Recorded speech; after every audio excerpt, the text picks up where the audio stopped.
मेरे प्यारे विक्रम जी, आपके लिए प्यारा सा शायरी है, जरा ध्यान से सुनिएगा। तो चलिए शायरी को स्टार्ट करती हूँ।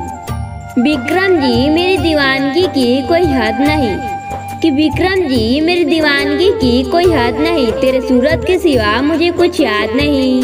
मैं गुलाब हूँ तेरे गुलशन का, तेरे सिवा मुझ पर किसी और का हक नहीं।